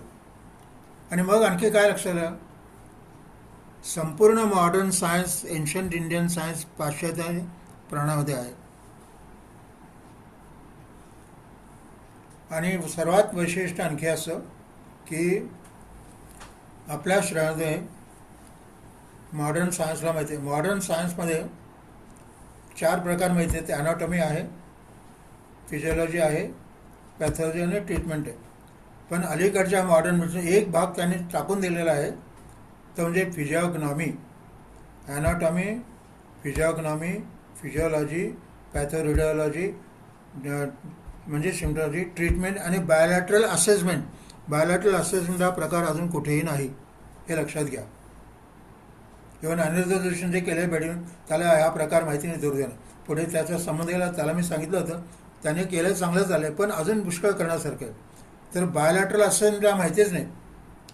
म्हणजे मग काय काय केलं आम्ही, तर हे जसं केलं तसं 5ही बोटांचे पल्सेस बघितल्या तर त्या वेगवेगळ्या आहेत. 5ही बोटांची शुगर वेगळे आहे. किंवा मी पुढे हेही करून म्हटलं, हे आहेत 12 आणि 2 14 28, या प्रत्येकामध्ये शुगर वेगळी आहे. हे त्यामुळे अजून लक्षात येईल की शुगरविषयी जे भयानक चाललेलं आहे त्याच्यात त्यांना मुळातलं काही लक्षात आलेलं नाही. त्यामुळे अंधाधुंदी कारभार चाललेला आहे. त्यामुळे शुगर, ब्लड प्रेशर म्हणजे हायपॉक्सिया, हायपोग्लायसेमिया, हायपोटेन्शन, ह्या गोष्टी अजून नीट कळलेल्या नाहीत. त्यामुळे जिकडे तिकडे हा अंधार आहे. आणि त्याला जर झाला उपयोग तर ह्या आपल्या तऱ्हेचा उपयोग झाला तर होऊ शकतं, नाही ते नाही. तर मग त्या पाश्चात्यांमध्ये त्यांनी मग चंद्राचा काय परिणाम होतो तो बघण्यासाठी त्यांनी काही जलचरांवर प्रयोग केलेला आहे. समुद्रातले मासे, समुद्रातले किडे, अल्गी, फंगी वगैरे. आणि लक्ष त्यांची जी आहे पुनरुज्जीवनाची ते पद्धत पूर्णपणे चंद्रावर अवलंबून आहे. पण त्यांचं की आपण माणसामध्ये चंद्राचा आपल्याला काही उपयोग माहीत नाही, पण तो आपण विचार केले नाही. त्याचा विचार सर्वात जास्त भारतात झालेला होता. आणि ते जे म्हटलं आहे शुक्लकृष्ण, हे शुक्लकृष्ण शब्द स्पर्म आणि ओनलाही लागू आहेत. सांगा बरं का मला. म्हणजे 3 दोष आहेत, श्राद्धे, कफपित्त, वात, हे बरोबर आहे. 7 धातू, रस, रक्त, मांस, मेद, रस, रक्त, मांस, मेद, अस्थि, मज्जा, शुक्र, शोणित, ओजस आहे. आणि नंतर मनस, बुद्धी, अहंकार, चित्त, आत्मा इथे हे सर्व आहेत. तर हे सर्व असताना मॉडर्न सायन्सला मन, बुद्धी, अहंकार, चित्त, आत्म्याशी काही नीट सांगता येत नाही. त्यामुळे त्यांनी सायकोसोमॅटिक म्हणून बॉडी आणि माइंडचा विचार करताना मनाचा चंद्राशी संबंधित इथपर्यंत त्यांनी लक्षात आलेलं आहे. पण त्यांनी पुढे असं म्हटलं की मानवावर चंद्राचा का परिणाम होतो हे आम्हाला माहीत नाही, ते आता विचार करायची जरूर आहे. आणि म्हणून मी सध्या अलीकडे जर्मनीतली जी टीम आहे त्यांच्याशी ॲस्ट्रोफिजिक्स विषयामध्ये याविषयी बोलायला लागलेलं आहे की चंद्राचा. तर म्हणजे थोडक्यात याचा अर्थ लावताना आपल्याला की म्हणजे दोन्ही थोडक्यात डाव्याकडच्या बाजू आपल्या शरीरामध्ये चंद्र, सूर्य आणि पृथ्वी तिन्ही एकाच वेळा काम करत असतात.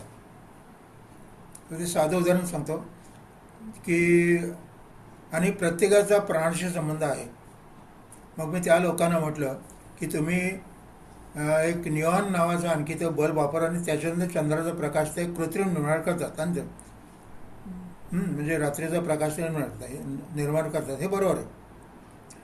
पण म्हटलं प्रत्येक गोष्ट स्वराशिवाय होत नाही. मग त्यांना म्हटलं तुम्हाला बघायचं असेल अनुभव तर एक असं करा, रात्री तुम्ही कॅमेरा लावून ठेवा आणि लहान मूल जे एकट्याला झोपू द्या, लहान मुलाला 2-3 वर्षाचा, आणि त्याच्या हालचाली बघा.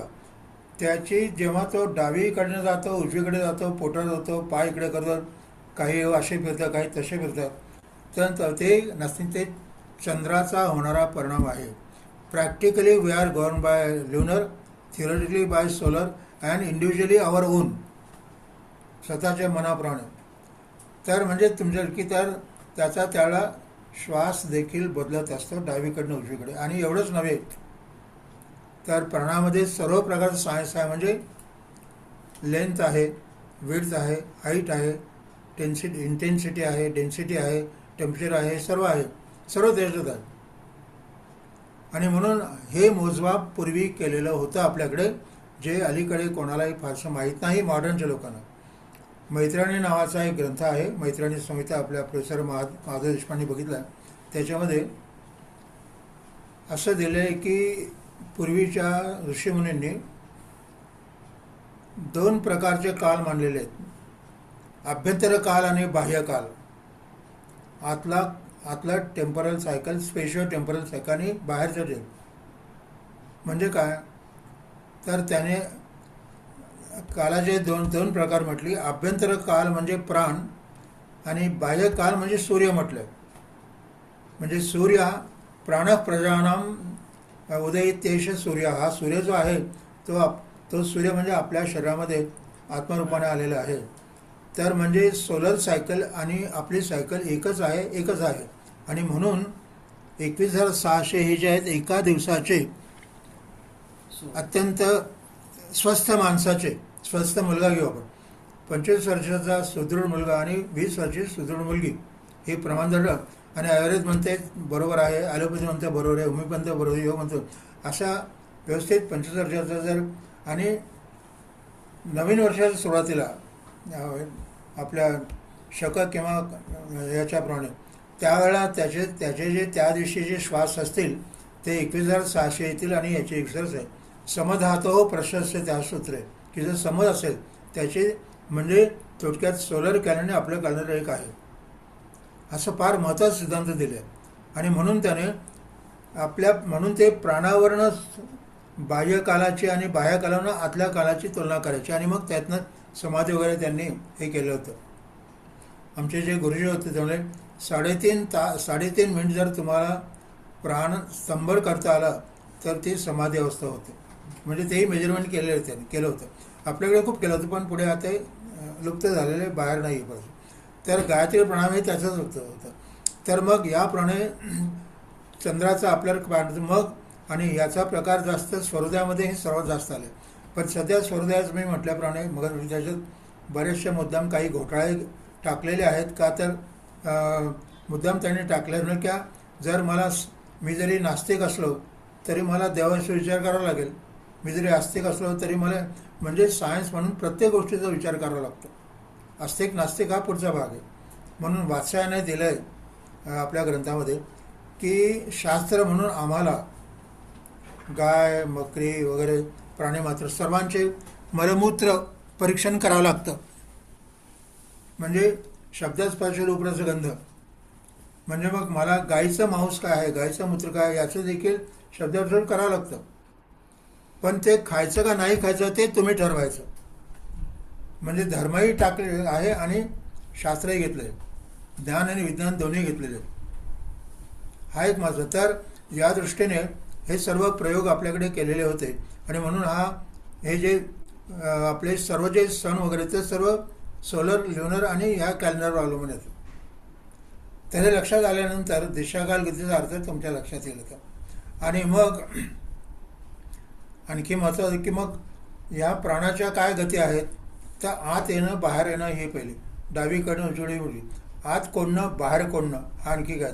आणि त्याला लांबी रुंदी दिलेली आहे. आणि याचं त्यांनी प्रयोगही दिलेत, ते आपण फारसे नीट बघितलेले. जर आपण समोर आरशासमोर, तुम्हाला माहिती आहे स्वहृदयाच्या लोकांना, आरशासमोर जर हवा फुंकली तर आरशावर काही आकृत्या निर्माण होतात.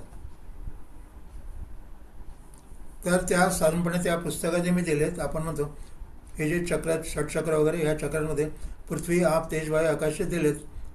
म्हणजे चौरस, अर्धचंद्र, त्रिकोण, अष्टकोण किंवा अनेक असं हे दिले. तर हे त्यांनी प्रयोग केलेले होते. आणि त्याप्रमाणे त्यांनी स्टॅटिस्टिक काढलेलं होतं. ते आपण आता फारसं बघितलेलं नाही. आणि वर्ण देखील होते, ते कलरही होते. आणि त्यामुळे श्वासही बदलत असे. तर तो आणि महत्त्वाचा एक मुद्दा सांगायचा राहिला की प्राण ही जी कल्पना आहे म्हणजे रेस्पिरेशन सिस्टीम मॉडर्न मेडिसिनप्रमाणे देखील महत्त्वाच्या दोन सिस्टम्स आहेत व्हॉलंटरी अँड इनव्हॉलंटरी. हे आपल्याला माहिती आहे. स्वतंत्र आणि परतंत्र. आपल्या सर्व ह्या स्वतंत्र आहेत, आपला त्याच्यावर कंट्रोल नाही. हे मॉडर्न मेडिसिनला माहिती आहे. पण मॉडर्नला एक आणखी माहिती आहे की एक अशी सिस्टम आहे जी थोडीशी इकडे आणि तिकडे दोन्हीकडे गंगागाई गंगादास यमुनागाई यमुनादास. मग कोणती? श्वास. म्हणजे थोडक्यात लंग्सचे अजून नीट संशोधन झाले नाही आपल्याला सांगून ठेवतो. अलका किती वेळ आहे अजून? हा, आपल्याकडे 5 मिनिटं आहेत आणि त्याच्या नंतर आपण प्रश्नोत्तर घेणार आहोत. ठीक. ओके. तर मग ते महत्त्वाचं सांगून ठेवते की लंग्स ही to some extent voluntary to some extent involuntary system आहे. म्हणजे मी असं बऱ्याच सांगतो की आपलं हेड म्हणजे ब्रेन, हार्ट, लिव्हर आणि किडनी या 4 अशा आहेत की यांच्याकडे आपल्याला कोणालाही डायरेक्टली जाता येत नाही. म्हणजे प्राईम मिनिस्टर, प्रेसिडेंट वगैरे अशा तऱ्हेचे हे लोक आहेत. मग त्यांच्यामध्ये कोणतरी दोवा घ्यावा लागतो आणि ते काम लंग्स करतं. म्हणजे थोडक्यात लंग्सला कंट्रोल करून आपल्याला हेड म्हणजे ब्रेन, हार्ट, लिव्हर आणि किडनी कंट्रोल करता येते. हा महत्त्वाचा सूचना तर कुठे दिली नाही हे लक्षात ठेवा. आणि ते कंट्रोल मग आपल्याला करता येतं कारण आपण स्वतः श्वास कोंडू शकतो, लांबवू शकतो. हे जगाला मोठी देणगी योगाने दिलेली आहे आणि जास्त उपयोग पतंजली योगशास्त्रात कुठलाही योग. तर हे आणि मग ह्या प्राणाला आपण हे सर्व इक्वेशन त्याला लागू पडतात आणि त्याप्रमाणे आपल्या सर्व व्यवहारातल्या गोष्टी म्हणजे याला इम्पेरिकल म्हणतात. इम्पेरिकल, रिफ्लेक्टिव्ह आणि ट्रान्सेंडल किंवा परमार्थ म्हणजे व्यावहारिक सत्ता, प्रातिभासिक सत्ता आणि पारमार्थिक सर्व या प्राणामध्ये आहेत. त्यामुळे म्हणून मग प्राणाला त्यांनी शास्त्रानाम शास्त्रम उत्तम असं म्हटलेलं आहे. म्हणून मग एका जर श्वासाचं तुम्हाला कळलं तर मी आता बऱ्याच म्हणते या कोरोनाच्या काळामध्ये फक्त मी श्वासावर बऱ्याच लोकांना सांगितलं.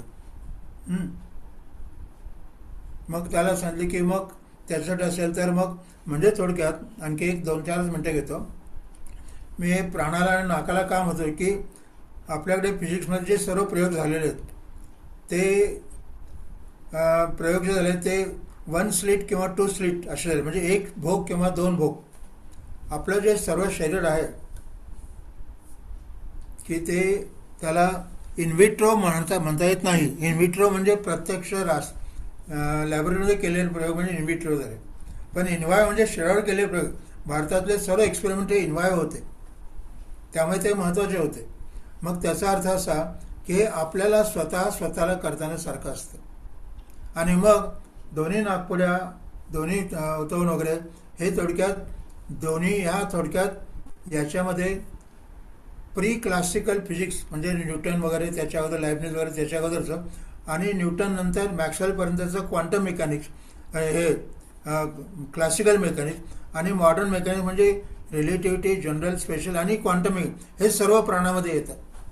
हे सर्व महत्त्वाचं आहे. आणि याचा उपयोग आपल्याला कुठे होईल? आपल्याला एक 2च मिनटं घेतो.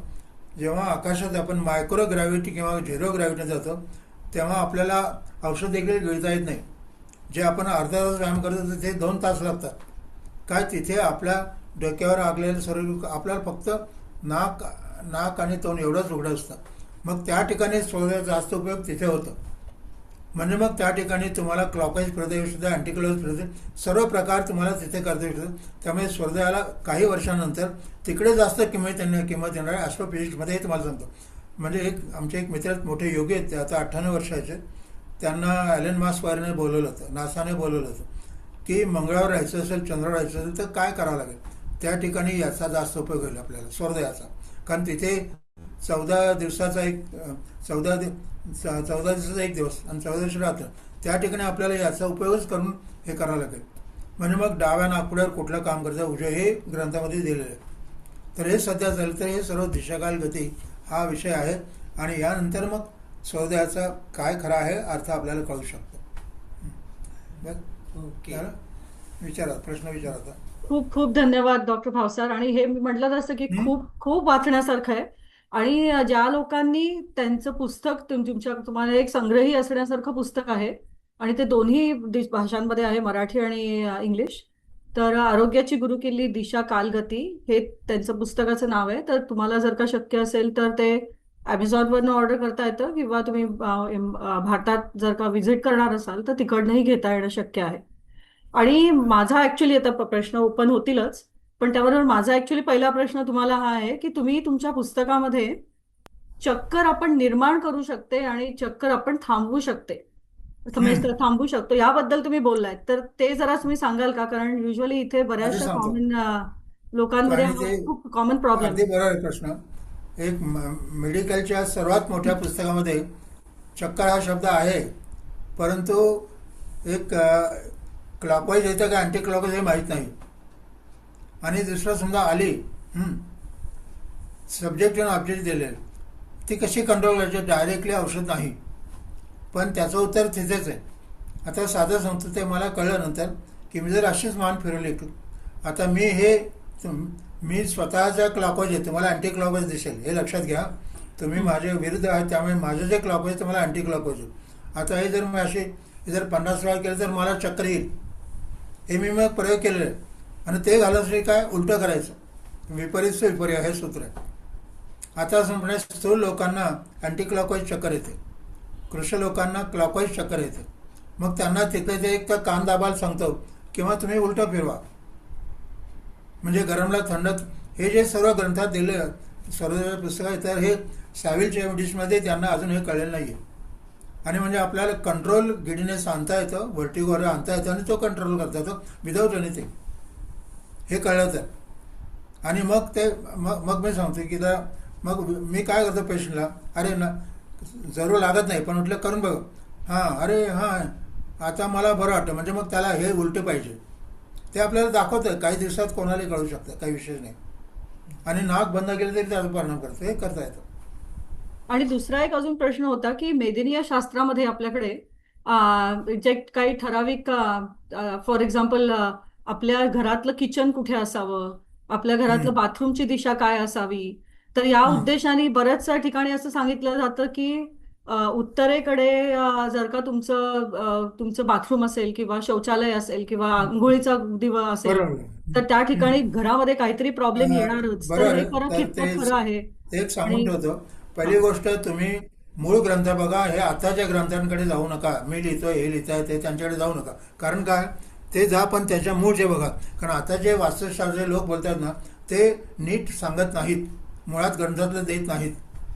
त्याचं सांगून ठेवतो की मुळात जसं मी सांगितलं की पूर्व जे आहे दिशा, तर ह्या दिशांचे जास्त प्रमाणामध्ये आर्यभट आणि वराहमिहिर या दोघांकडे जास्त लक्ष देऊन मग पुढचं बघायचं. काही वास्तुशास्त्रोपनिषद म्हणून ग्रंथ आहेत, त्याचेच आहेत, त्यातले मूळ आहे, त्याचा अर्थ घेऊन मग मॉडर्नच्याकडे बघायचं, नाहीतर मग घोटाळे होतात. तर मग त्याप्रमाणे काय सांगतो की साधारणपणे याचा सूर्याशी काय म्हणतो की सकाळी जर सूर्योदय असतो त्यावेळेला सूर्य हा 3 गोष्टी करतो एकाच वेळा.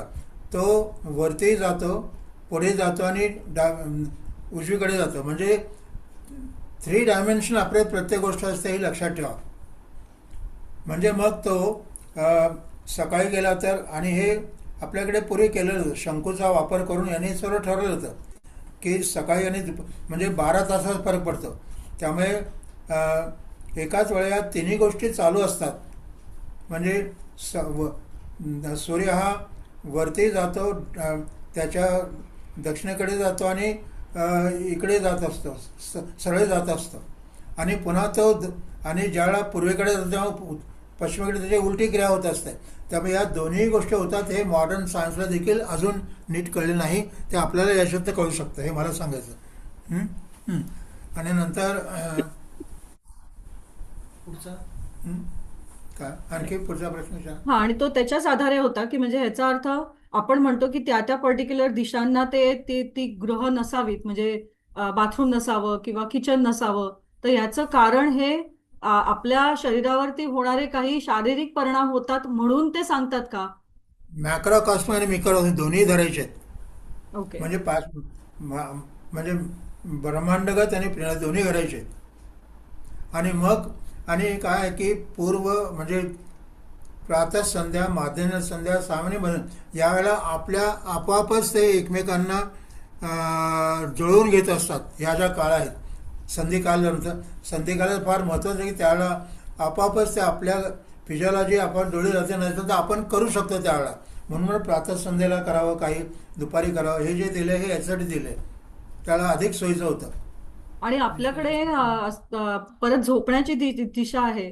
त्या झोपण्याच्या दिशेमध्ये पण आपण म्हणजे युजली सांगितलं जातं की तुम्ही दक्षिणेकडे तोंड करून झोपा, म्हणजे डोकं करून झोपा, आणि उत्तरेकडे पाय असावेत. तर आणि ते उलटं झोपू नये कारण ती प्रेताची दिशा असते असं सांगतात की बाबा नाही यमाची नाही नाही, दिशा ते आहे म्हणून. तर काही काही ठिकाणी हे झालेलं आहे. सुश्रुताने वगैरे याचा विचार सर्जरी करताना आता साधा याचा काय एक सांगतो, 1-2 मिनटं. व्हेटरनरी कॉलेजेसमध्ये मी गेलेलो आहे, व्हेटरनरी हॉस्पिटलमध्ये. तर मी त्यांना पौर्णिमेला अमावस्येचा काही फरक आहे का, तर त्यांनी एक गोष्ट सांगितली की पौर्णिमेच्या दिवशी रक्तस्राव जास्त होतो सर्जिकल करताना. आणि कसा करणार हा आणि अमावस्येला उलटं होतं. म्हणजे आम्हाला कंट्रोल सर्क्युलेशन हे करता येत नाही. त्यामुळे आम्ही आम्हाला दिशाकालिका या ठिकाणी तुम्ही सांगितलं आता आमच्या लक्षात यायला लागलं जास्त. आणि काही वेळा पाय काही वेळा सुश्राने पाय दक्षिणेकडे घालायला सांगितलं. तर याचा अर्थ की विशेषतः स्थूल लोकांना एक सांगायचं राहिलं की सणपणे इडा, पिंगला, सुषुम्ना हे स्थूल, कृश आणि मध्यम यासाठी लक्षात घ्या. सणपणे जे स्थूल लोक आहेत ते जास्त चंद्रप्रधान, कृष्ण लोक ते सूर्यप्रधान, उंच ते सूर्यप्रधान, बुटके ते चंद्रप्रधान, हे घेऊन मधलं असं हे गृहीत धरून आपल्याला जास्त व्यवस्था लावता येते. आणि मग त्याप्रमाणे म्हणजे the factors which lead to obesity are opposite to that which leads to thinness. म्हणून गरीबाला श्रीमंत आणि श्रीमंताला गरीब, म्हणजे स्थूलाला कृष्णाकडे न्यायचं आणि कृष्णाला स्थूलकडे, हा महत्त्वाचा फिजिक्सचे संपूर्ण नियम इथे लागू आहेत. म्हणजे अतियोग नको, हीनयोग नको, मिथ्यायोग नको, सम्यक योग पाहिजे. हे सर्व शास्त्रातला महत्त्वाचा सिद्धांत आहे. अतियोग नको, एक्सेस नको, हीनयोग नको, कमी नको, मिथ्यायोग आहे म्हणजे रात को खाओ पिओ, दिन को आराम करो, रात्री 12 वाजता जेवा, व्यायाम करा, हे बसणे, हा मिथ्यायोग झाला. अंडं घेतलं, त्याच्यात दूध टाकलं, त्याच्यात बासुंदी टाकली, त्याच्यात चिवडा टाकला, त्याच्यात चिकन खाल्लं, हा मिथ्यायोग आहे. असं झालं दुर्दैवाने. परवा मागच्या आठवड्यात 2 आठवडे मुंबईमध्ये लाल वॉटरमेलन त्यांनी खाल्लं आणि 4 लोक मेले. तर हे ग्रंथाने का दिलं हे बघायला की रात्रीच्या वेळा फळं खाऊ नये असं सांगितलेलं आहे. का सांगितलं? रात्री दही खाऊ नये, रात्र दध्यन भोजन नको सांगितलं, आणि दुपारी रात्री क्षीरान म्हणजे दूध भात खायला सांगितलं. याच्यामध्ये मोठं फिजिक्स होतं. हे चरकाने गुणधर्म की शीत, उष्ण, मधुर, लवण वगैरे हे जे आहेत 6 रस, ते मधुराम्ल, लवण, कडू, तिखट 6, आणि त्याचे मधुराम्ल हे पित्त आणि प्रभाव हे सर्व दिलेले करतात. ते आपण हे केलं तर, आणि ते अजून होत नाही, त्यामुळे अजून मॉडर्न सायन्समध्ये देखील रोगांची संख्या कमी झाली, वाढत झाली. आणि सर्व स्पेशालिस्ट झालेत. सामान्य विशेष दोघांचा कोणी म्हणजे बायोलॅटरल मेजरमेंट नाही, बायोलॅटरल असेसमेंटही नाही. आता एक मित्र आले म्हणजे माझे किडनीचे मित्र होते, आता गेले ते, म्हणजे माझं क्रिएटिन वाढले. म्हटलं तू MSc आहेस, कुठलं वाढलं आहे? म्हणजे काय, किडनीमधलं वाढलं आहे. पण म्हटलं तुझं रक्त इथनं घेतलं आहे हातातनं, आणि किडनी दाखवत आहे, दुरान्वयाने किती संबंध. आणि दुसरी गोष्ट, कुठल्या किडनीमध्ये किती आहे? 2 किडन्या आहेत ना. म्हणजे आम्ही किती अजून सध्या अंधारात आहोत हे लक्षात घ्या. म्हटलं हे चुकीचं आहे. मग दोन्ही मग एका डॉक्टरांना मी सांगितलं दोन्हीकडच्या हे घे. तर मग त्याने काय केलं, आपल्या मोलकणी बाईचे घेतलं आणि स्वतःचे घेतलं, आणि पॅथॉलॉजी सांगितलं आमचं असं काम चाललेलं आहे. दोन्ही हाताचं ब्लड प्रेशर, दोन्ही हाताचं शुगर, आणि दोन्ही हाताचं क्रिएटिन काढ. तर दोन्ही हाताचं वेगळे, दोन्ही पायाचं वेगळं, तिचं वेगळं, याचं वेगळं. आणि तो पॅथॉलॉजिस्ट म्हणाल की आयुष्यामध्ये मला असं कधी विचारलं नाही दोन्ही किंड्यांमधलं क्रिएटिन वेगळं. मग ट्रीटमेंट कोणाला देणार तुम्ही, डावीला का उजवीला? घोटाळा लक्षात घ्या काय चाललेला आहे सध्या. त्यामुळे तुम्हाला कोणी चुकं म्हटलं तर काही बिघडत नाही, पण इतका घोटाळा आहे, तो घोटाळा आणि त्यामुळे कुठलं तरी काम चाललेलं असतं, कोणीतरी फक्त एका हाताचं घेतं. आता माझं जर काय एका हाताचं 160 आणि 100 आहे, दुसऱ्या हाताचं 140 आणि 82, कोणाला ट्रीटमेंट देणार तुम्ही? तुम्ही फक्त एकाच बघता. वन वे ट्रॅफिक झालं आहे. त्यामुळे इतका घोटाणे हा काय सुद्धा आपल्याला आपले शास्त्र आश्चर्य बघितलं तर जास्त चांगलं सांगतील, आणि ते मी केलेले असतात. ठीक आहे, आणखी बोला. आणि त्यामुळे हायपोग्लायसेमिया, हायपोटेन्शन, हायपॉक्सिया हे सर्व आपल्याला याच्यातनं करता येऊ शकतं. तुम्हाला अजून पाणी एक किती प्रश्न. प्यावं, पाणी किती प्यावं हे विषय अजून कोणालाही कळलेलं नाही. हो, आणि हा जे खूप लोक महत्वाचा विषय आहे, कारण पाणी आपल्याला खूप म्हणजे पाणी बाहेरून पिणं हे हा एक्सटर्नल फॅक्टर आहे, पण आपल्या जेवणामधनं पाणी मुख्यतः जातच. हा हे अत्यंत म्हणून माझ्या ग्रंथात अगोदर पाण्याचं महत्व आहे की पाणीयम प्राणायाम प्राणाहा. पाणी हे प्राणीमात्रांचं प्राणच आहे. विश्वमयही तन्मय किंवा संपूर्ण विश्वाची पाणी नाही तो या विनावृत्ती. पण पाण्याशिवाय तो आजारी चांगला चालत नाही. पण पुढचं वाक्य महत्वाचं आहे, अंधम जलम बलम प्राहू प्रयोक्तम विचक्षणे. पण पाणी हे जे blind force, water is a blind force, ते जर नीट वापरण्याचं कॅन केले ठेवावं. म्हणून जे विशेषतः गरम पाण्याची असं दिले अमेरिकन संस्थेने एक वर्षाची हॉट शॉवर ओव्हरहेड, हे नीट लक्षात ठेवा. Hot shower overhead reduces immunity and resistance. Cold shower overhead induces resistance and immunity. ते जयलेले कोणते जयदेवी गेली, ती जय श्रीदेवी कोणतरी, रात्री 11 वाजता गरम ट्यूबमध्ये तुम्ही टबमध्ये बसता आंघोळीला, त्याला काही अर्थ आहे का? लोक गेलेलेच याने बरेचसे. त्यामुळे पाण्याविषयी आणि त्यामुळे वाफा घेणं हे अत्यंत सावधान घेतलं पाहिजे, नाही तर इट इज व्हेरी डेंजरस. आमचे एक मित्र रात्री गरम पाणी घ्यायचं, माझ्यापेक्षा 2 वर्ष लहान आहेत. आता त्यांना मागच्या महिन्यात पॅरालिसिस झाला. मी त्यांना म्हणतो की घेऊ नका, पण त्याने ऐकलं नाही. म्हणजे गरम पाण्याने पोट ठीक होतं, पण डोकं गरम होतं, खलास होतं माहिती नाही आपल्याला. त्यामुळे आपल्या आतल्या शरीरातना नीट कळलेलं नाही, ते आपल्याला कळू शकते. बोला. आणि आपल्याकडे गोड ती गोड पण पाणी घ्या. ती पण पद्धत आहे आपल्याकडे की आंघोळीसाठी आपण सुरुवात जी करतो ती पायापासून करतो, डोक्यापासून करत नाही. म्हणजे इव्हन नदीत उतरताना म्हणा, पाण्यात उतरताना डोकं जे आहे ते सगळ्यात शेवटी भिजवलं जातं. त्याच्यातलं तुमचं म्हणणं बरोबर आहे. जेव्हा थंड काय आहे, माझं स्वतः मी पॅरिसला गेलो होतो आणि मला सर्दी पडसं झालं. मला आश्चर्य वाटलं. आमचे प्रोफेसर म्हणाले व्हॉट इज दॅट पोइटली. म्हटलं माझं चुकलं आहे, इथे मी थंड प्रदेशात आलो आहे, तर मी डोक्यावर पाणी घ्यायला नको, अगोदर पायावर घ्यायला पाहिजे. पायावर जर घेतलं किंवा तोंडात पाणी ठेवायचं, थंड पाणी डोक्यावर थंड घ्यायचं, मग हे फेकून द्या. लहानपणी आम्हाला आपल्याला शिकवलं शाळेमध्ये, जर का काचेच्या ग्लासमध्ये जर तुम्ही गरम पाणी ओतलं तर फुटतं, पण त्याच्या जर का हे ठेवला चमचा तर तो अपसार होतो. हे नेमकं याच्यामध्ये आहे, त्यामुळे लक्षात येत नाही. आणि तुम्हाला एक म्हणून अगोदर प्रश्न. पायावर टाकायचं. हा, एक बरं. प्रश्न तुम्हाला आलाय की पृथ्वीच्या चुंबकीय क्षेत्राचा झोपेवर परिणाम होतो का? म्हणजे दक्षिण आणि उत्तर कशाचा? ध्रुवीय पृथ्वीच्या चुंबकीय क्षेत्राचा, म्हणजे मॅग्नेटिक फोर्सेसचा झोपेवर. ते आपल्याकडे दिलेलंच आहे. आपल्याकडे दिलेला आहे तो ग्रंथ, आपल्याकडे दिलेलंच आहे. फक्त ते त्याला आतापर्यंत जितकं हे चुंबकत्व झालेलं आहे तेवढं रिसर्च झालेला नव्हता, पण त्या चरक सुष्टाने आणि या ग्रंथांनी दिलेलं आहे. आणखी एक महत्त्वाचं आहे, हा विषय काढून सध्या मध्ये काही 25 वर्षापूर्वी हं? टच झालं इथे झालं ना, बंद झालं. नाही इथे टच झाल्यामुळे गेलं ते. काय करू? तुमचा इथे हात लागल्यामुळे ते झालंय. हां, इथे हात लागला ना. बरं चुकून झालं. आम्हाला दिसतंय आणि ऐकू येतंय. हां. तर एक सांगायचं राहिलं, तर गमत अशी इथे हात. की चुंबकाचे गादे निघाले माहिती आहे तुम्हाला? हो. हां, मॅग्नेटिक बेड. Magnetic beds. तर एका मित्राकडे गेलो, त्याच्या आईला खूप त्रास होता, फार पुण्यातले मोठे व्यक्ती आहेत ते. तर म्हटलं, आणि त्यांचे डॉक्टर सर्व जवळचे आहेत, पण त्यांच्या आईच्या जे काही डायग्नोसिस कोणाला काही होऊन आणि काही सांगतं. मग मी विचारलं, म्हटलं काय झालं हे, कारण मी तर नेहमी तुमच्याकडे येतो. म्हणे आम्ही म्हटलं, मग म्हटलं हे काय आहे, तर चुंबकाची गादी. मग मी त्यांना म्हटलं हे अगोदर बंद करा. त्यानंतर त्या 6 महिन्यात गेल्या.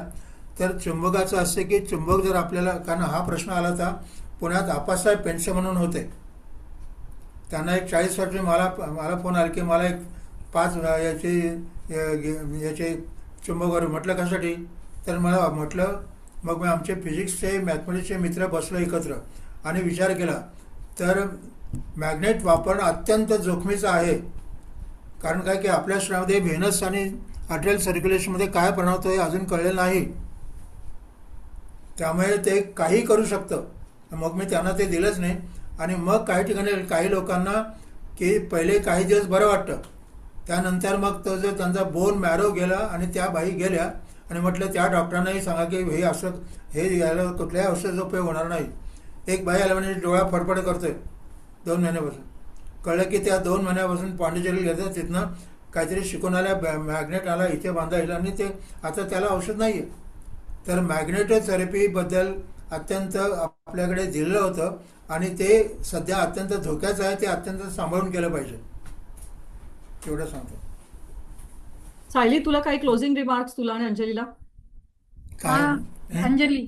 नाही, खूप छान काय म्हणा? सांगितलं. मला पर्टिक्युलरली तुम्ही आता ते मिथ्या योग, हिनयोग आणि अतियोग त्याचं सांगितलं, त्याचं अगदी म्हणजे असं ते क्लिक झालं एकदम.